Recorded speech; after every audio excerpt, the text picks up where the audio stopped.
봅시다. 오늘은 뭘 배울 거냐면 충분 조건이라는 표현이랑 그리고 필요 조건 그리고 필요 충분 조건 이라는 표현을 볼 거예요. 그런데 이 표현은 반드시 참인 명제에서만 나타나는 것이기 때문에 문제에서는 가장 기본적으로 나타낼 수 있는 문제 유형 중에 하나는 다음 중 문제 이렇게 나와요. PQ 이렇게 쭉 주어져 있고 여기에 막 셜라 1번, 2번 셜라 이렇게 3번 4번 5번 이렇게 나와요. 이렇게 나오면 다음 중 P가 충분 조건인 것은 P가 Q이기 위한 충분 조건인 것은 늘 물어봤다라는 얘기는 결국엔 뭘 찾으라는 얘기야? 참인 명제를 찾아달라는 뜻이거든요. 그러니까 지금 맞다 내가 어제 복습을 안 했어. 또는 참인 명제인지 거짓인 명제를 구분 짓는데 아직 좀 헷갈려. 이러면 난리가 나는 겁니다. 그럼 명제 파트에 대한 의미가 없는 거죠.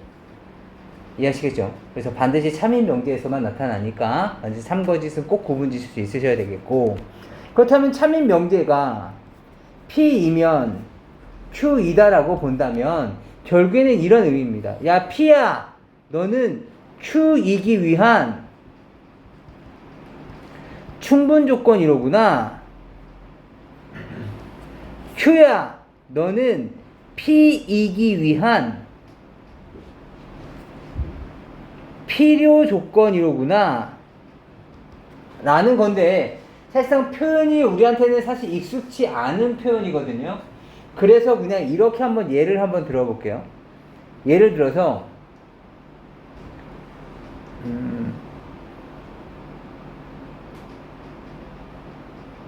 이런 거 봅시다.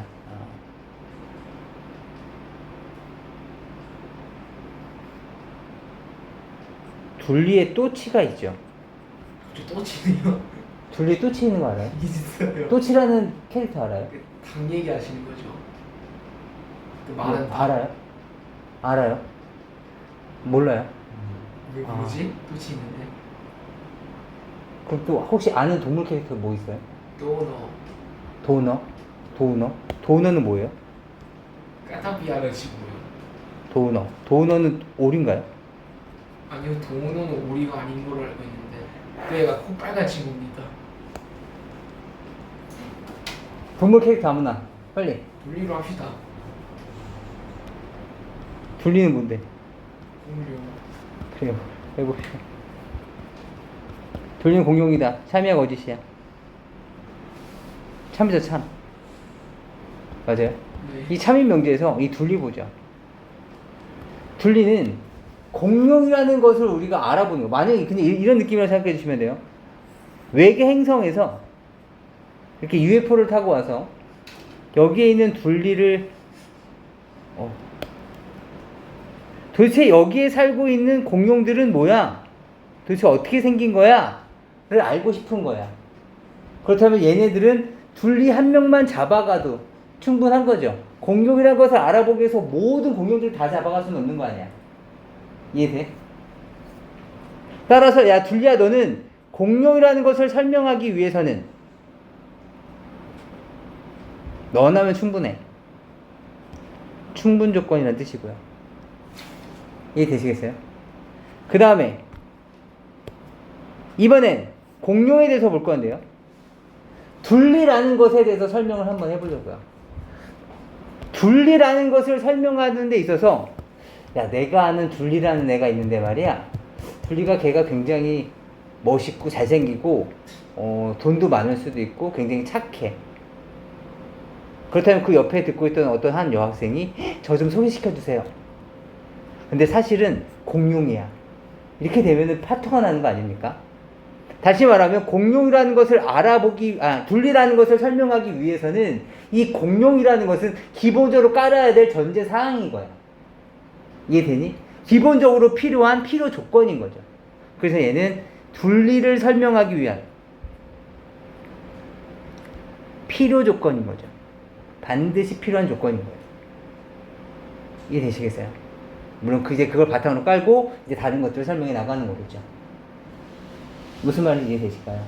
그렇기 때문에 반드시 이런 참인 명제에서 얘네들은 충분 조건, 얘네들은 필요 조건이다 라는 개념을 잡아주시면 좋겠고, 에라 모르겠다 라고 한다면 그냥 이렇게 생각하셔도 돼요. 좀 기계적이지만 화살표가 지금 출발하고 있는 거죠. 따라서 여기서 치읓 들어가는 거 보이세요? 추. 그래서 여기서 추. 그래서 충분 조건을 생각하셔도 좋습니다. 이렇게까지 유치하게 하는 이유는 뭐라고? 헷갈려 하는 애들이 한둘이 아니야. 그 다음에 화살을 맞았어. 여기 피 나지 않습니까? 그래서 얘가 필요 조건을 생각해도 괜찮아.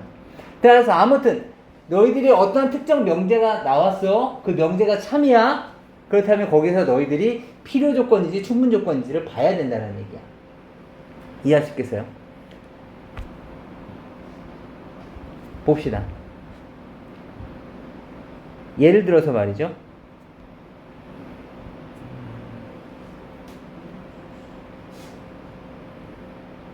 그래요. 2 더하기 3은 5이다. 2 더하기 3은 잠깐 볼까요? 2 더하기 3은 5이기 위한 무슨 조건일까요? 이쪽 참이죠. 충분 조건이에요. 이해되세요? 이거 지금 참인 명제잖아. 참인 명제에서의 가정인 충분 조건이라고. 이해할 수 있겠어? 그러니까 2 더하기 3은 5이다 참이네? 그럼 2 더하기 3은 5라는 결론을 내기 위한 충분 조건이구나. 이해되세요? 5는 야 5 너는 2 더하기 3이기 위한 필요 조건이구나 라고 설명할 수 있죠. 그런데 아까 둘리는 공룡이다랑은 다르게 둘리는 공룡이다는 이쪽은 참이지만 이쪽은 거짓이기 때문에 이쪽에 대해서 우리가 고민할 필요가 없었어. 근데 지금은 이쪽 명제도 참인 거잖아. 그러다 보니까 야 5 너는 2 더하기 3이기 위한 무슨 조건이냐? 전 충분 조건인데. 야 2 더하기 3 너는 이번에는 5가 되기 위해서는 무슨 조건이냐? 아 저는 필요 조건인데요. 그렇다면 양쪽이 모두 참이라고 말을 할 수 있다면 2 더하기 3과 5는 각각에 대해서 서로가 되기 위해서 필요 조건과 충분 조건이 모두 합쳐져 있을 테니 필요 충분 조건이라고 얘기를 하겠다는 겁니다. 이해할 수 있을까요? 그렇다면 필요 충분 조건이다. P와 Q가 있는데 P면 Q이다라는 명제가 있는데 이 P라는 놈은 필요 조건도 성립하고 충분 조건도 성립하는 필요 충분 조건이래 라는 얘기는 자연스럽게 그 역도 참이다 라는 것을 말해주고 있는 거죠. 이해될까요? 잘 기억을 해두셔야 되겠습니다. 그래서 조금 있다가 여러분들 직접 보시면서 참인 명제 실제로 한번 보실 겁니다. 아시겠죠? 지금 이 참인 명제는 요 정도만 좀 잠깐 보도록 해봅시다. 우선 여기서는 요만큼만 좀 내용 정리해보고 넘어가 보죠. 뭐 다른 예들 공룡 이런 건 필요 없습니다. 요것만 필기해보죠. 여기까지만 필기해봅니다. 반드시 참인 명제이어야 한다. 여기 요만큼만 근처 어디든 상관없습니다. 아무데나.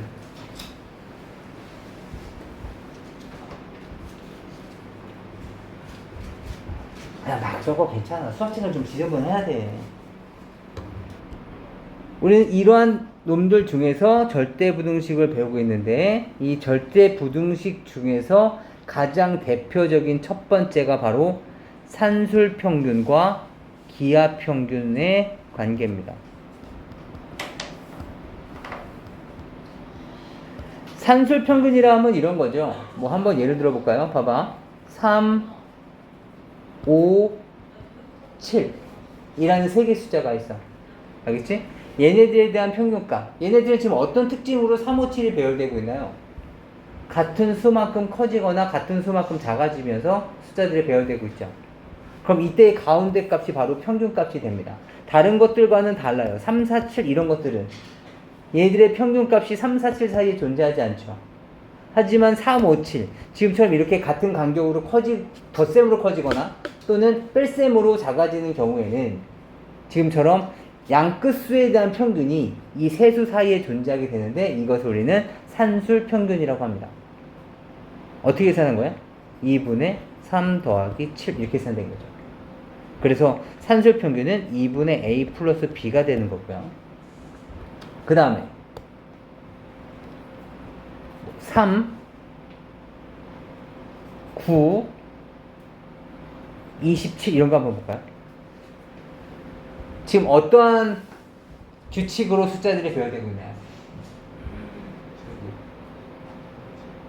곱하기로 커지고 있죠. 곱하기 3씩. 맞습니까? 위에는 더하기 3씩, 아래는 곱하기 3씩.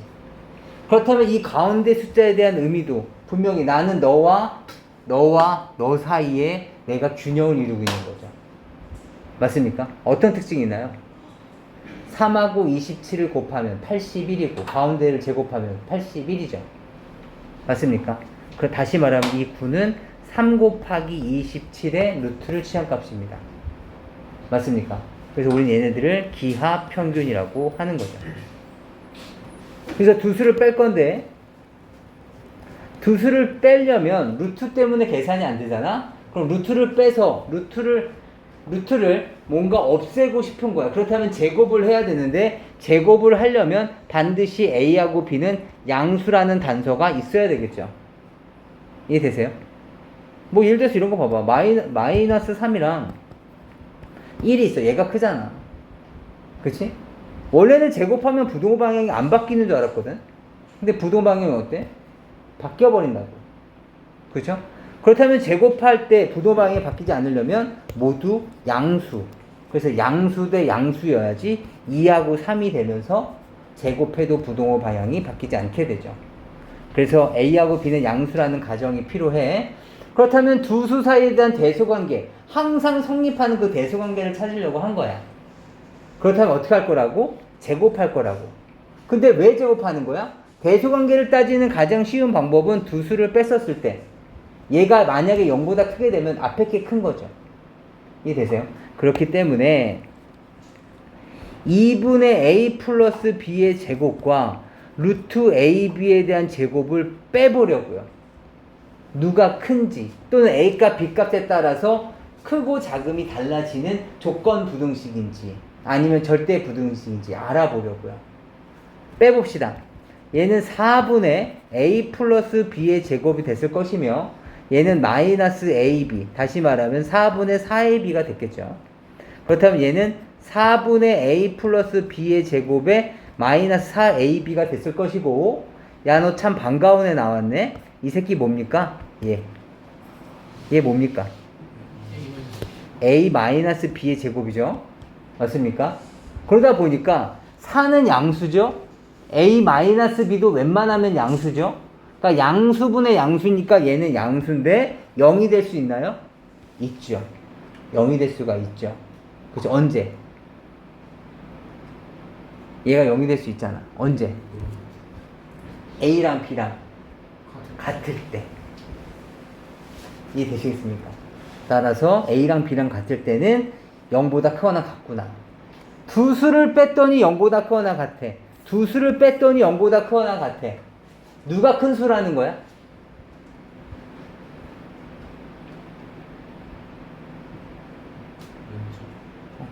(2분의 A 플러스 B의 제곱이 양수라는 얘기일 거 아니야.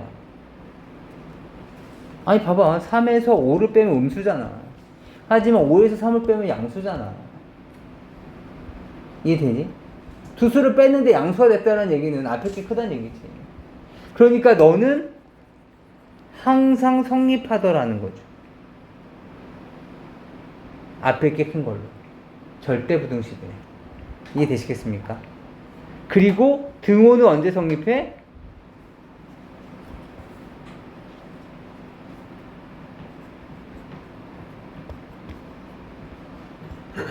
A랑 B가 같을 때 성립하시는 거죠. 이해할 수 있으실까요? 얘가 바로 산술평균, 기하평균, 절대부등식의 가장 대표적인 부등식입니다. 그렇다면 얘는 언제 활용되느냐? 얘가 활용되는 얘는 첫 번째.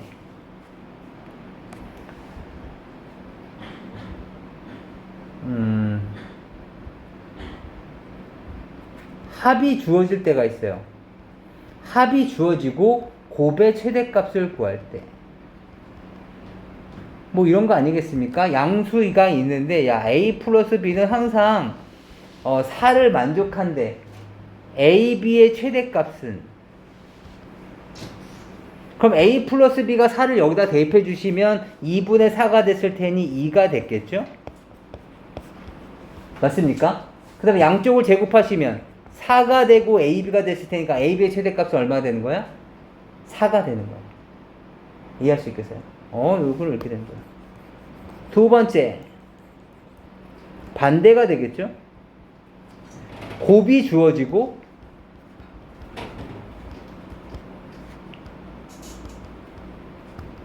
합의 최소값을 구할 때 이런 것이 됐겠죠? 뭐 예를 들자면 AB가 4이고 A 플러스 B의 최대값을 구해봐, 최소값을 구해봐 라고 한다면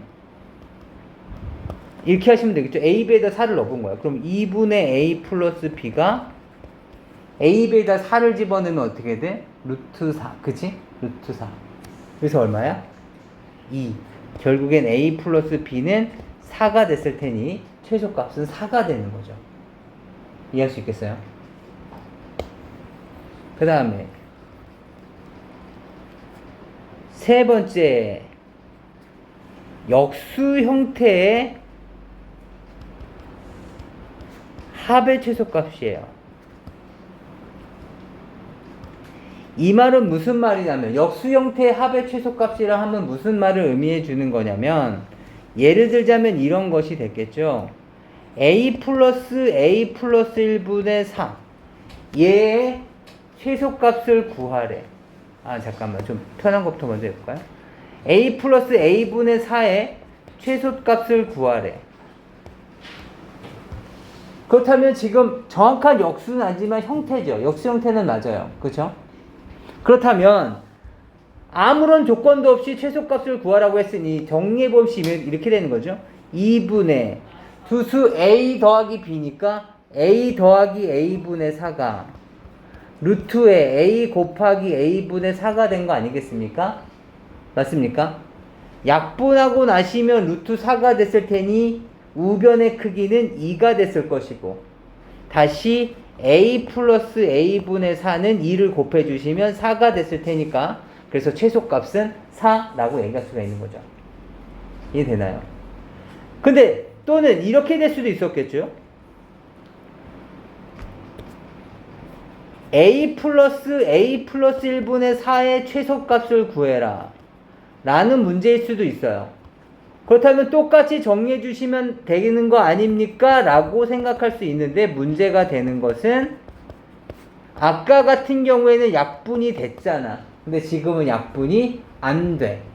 그럼 약분이 되는 형태로 만들어야 될 테니 a 플러스 1을 a로 만들든가 얘가 a가 되든가 그런 식으로 변형을 해주든가 아니면 a를 a 플러스 1로 만들어 주던가 어떤 게 더 나을까?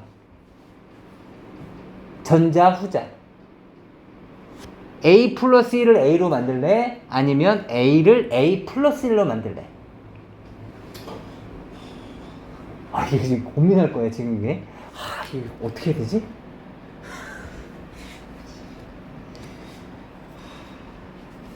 너희 3분의 1을 2분의 얼마 꼴로 바꿀 수 있어?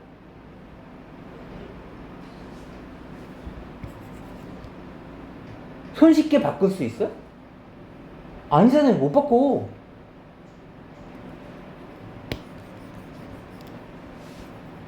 (3을 2로 만들 수는 있어? 있지? 빼기를 해주면 되는 거 아니야. 이해돼? 훨씬 더 손쉽잖아. 따라서 지금 여기서는 후자를 선택하겠다고.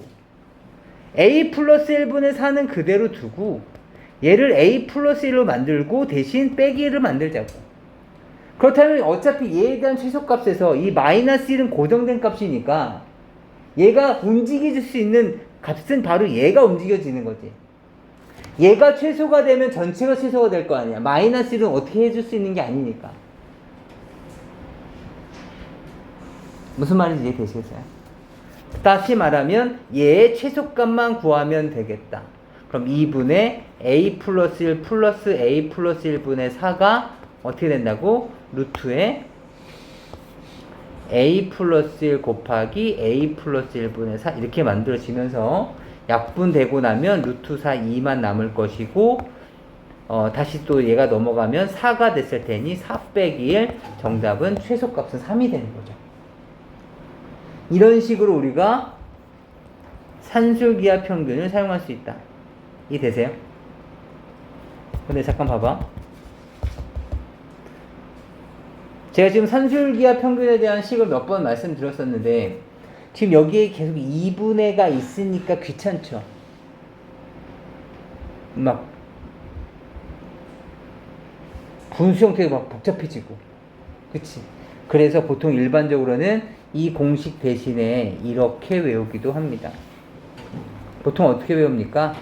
a 플러스 b가 2루트 ab다. 미리 2를 곱해서 이 공식을 외우시는 게 조금 더 발음도 편해. a 플러스 b는 2루트 ab보다 크거나 같다. 2분의 a 플러스 b가 루트 ab보다 크거나 같다. 이것보다는 훨씬 발음도 편해. 알겠지? 그래서 원래는 이거지만 이 공식을 활용하시는 게 좀 더 수월하겠다. 괜찮을까요? 좀 이따가 다시 정리할 시간을 드릴 겁니다. 이게 첫 번째, 한 두 개밖에 없거든요. 이거랑 두 번째 건. 두 번째 것은 코시 슈바르츠 부등식입니다. 슈바르츠 부등식이라는 건데 얘는 결국엔 이겁니다. a제곱 플러스 b제곱과 그 다음에 x제곱 플러스 y제곱은 ax 플러스 by에 대한 제곱보다 크거나 같다. 다시 말하면 보세요. 1차식의 제곱값 또는 1차식의 최대값을 구할 때 이 식을 많이 사용합니다. 우리가 갖고 있는 조건식이 제곱식의 합일 때, 제곱의 합일 때 1차식의 최소값 또는 최대값을 구할 때 이 공식을 활용을 하는데 얘도 마찬가지. 그대로 한번 정리 한 번만 해보자. 잠깐 보세요. 얘네들은 그냥 여기에서 ax 플러스 by의 제곱을 뺄 겁니다. 얘네들은 제곱 같은 거 안 하고 그냥 그대로 뺄 거거든요. 눈에 보이는 거 그대로. 그러다 보니까 양수라는 조건이 필요가 없어. 그냥 실수이기만 하면 돼. 알겠죠? 이 상태에서 한번 빼봅시다. 봐봐.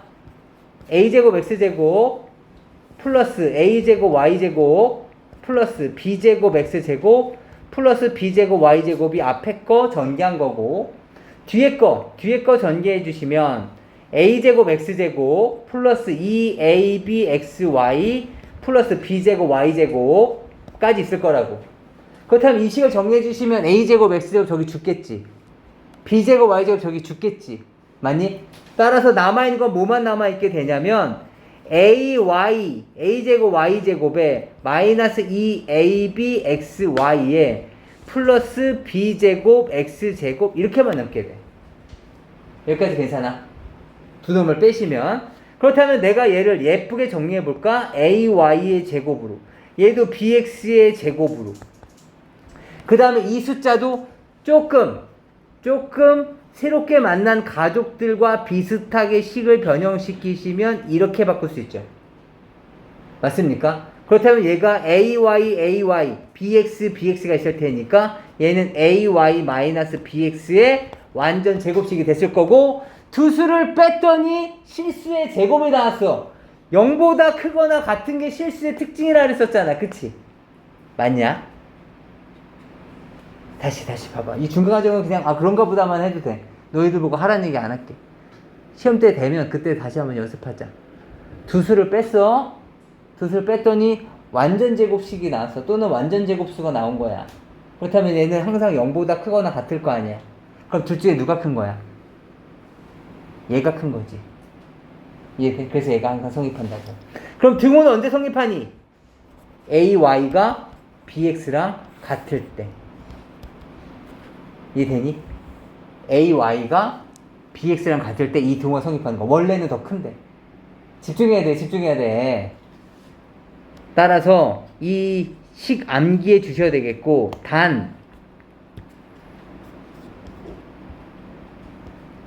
AY가 BX일 때 등호가 성립한다 정도는 알고 계셔야 되겠다. 그런데 얘를 이렇게 외우자니, AY든 BX라고 외우자니 조금 껄끄러운 거야. 그래서 얘랑 같은 말이기는 한데